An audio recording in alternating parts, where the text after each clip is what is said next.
Hello guys, welcome to another episode of Josiah Agro TV. If this is your first time watching my video, please consider subscribing to this channel. Turn on your notification bell so you don't miss out on any of my uploads. Today I'm here to tell you what to do as a beginner livestock farmer. What to do. I'll probably be outlining like probably 5 ways or 5 things you're supposed to do as a beginner livestock farmer. Now, number one, I'm going to be talking about avoid buying too young animals. A whole lot of people want to buy animals that are very young. They want to take care of it from that very small stage to a stage where it is very big. Now, it's a very good thing to know your animal from the very early stage. But if you're buying an animal, avoid buying an animal that is still breastfeeding. You can buy an animal that have been weaned. A lot of people will call me and they'll be like, okay, Josiah, I want a goat of 2 months. You want a goat of 2 months that is still suckling. If you buy it and take it to your farm, how are you going to do? The mother is not there. How are you going to breastfeed that animal? Now, first of all, you're new. You have less experience, or some people will have zero experience about animal keeping. Now you want to take that animal to your farm. How do you expect to take care of that animal? If the animal goes to your house or go to your farm now and dies there, you'll be complaining that maybe the supplier supply you a bad animal. So if you're buying an animal, make sure you get an animal that is not too young. It has already been weaned, be it goat, be it sheep, be it ram, be it cattle, be it any animal you're starting with. Get an animal that have been weaned from the mother. Do not get an animal that is too young and take to your farm, because you end up losing that animal. That animal immune system is not that strong, and now most people, but you're buying it from one environment and you're taking it to a different environment. So that animal, first of all, is not with the mother. It's not with the mother that it can suckle breast or get to be comforted by the mother. The mother is not there. You're just taking it to a new environment. That animal definitely will die. So avoid buying too young animals. Number two, make sure that you be your first employee. Be your first employee, like be your first worker in the farm. Now, a lot of people will just buy goats and they just feel like when you buy a goat, you employ somebody to take care of the farm. Yeah, if you actually don't have chance, you don't have time, but you can actually do that. But if you are somebody that you're doing, probably you have a 9 to 5 job, you can definitely take care of your animals. If those animals are like 5, 10 down, you can still take care of them. If you are in that particular environment, you can still take care of those animals. Now, here in this farm, I take care of my animals here by myself. I take care of my animals here by myself. And since I started this particular farm, I have not had any mortality here. I take care of my animals by myself. I treat them by myself. I give medication by myself. I feed them by myself. I clean their pen by myself, and I still work. I still have a job I do. Now, all I just need to do is to plan my time, knowing that okay, every day if I wake up, I have a routine I do. So if I have to do any other thing for that day, I first of all have to do my routine here at the farm. Now, my house is not far from the farm, and I have another space here where sometimes I can spend the night here in my farm. So if you are starting, make sure you don't rush to employ people. It is good to employ. I know the aim of business, most times, most people, okay, you want to create an employment opportunity. But if you're starting and you know that your farm is where you can easily get access to, be your first employee. Probably you can be your first manager.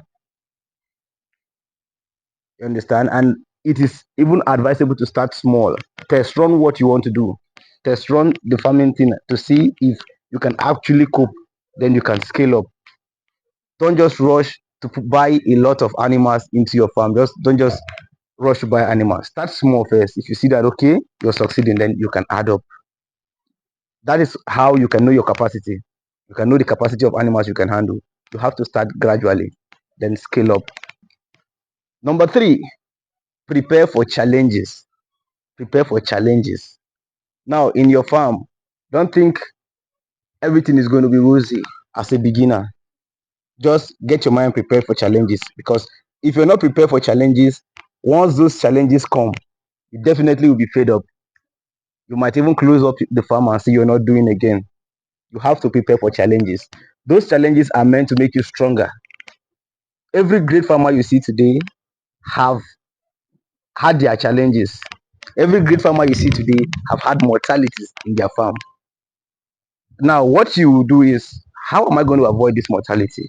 How can I stop this mortality? If you're able to cut down the mortality or stop this mortality in your farm, that is what will make you a great farmer. Now, most people want to invest where there are no challenges. There's no business that there's no challenges. And the more the challenges in a business, the more profitable that business is.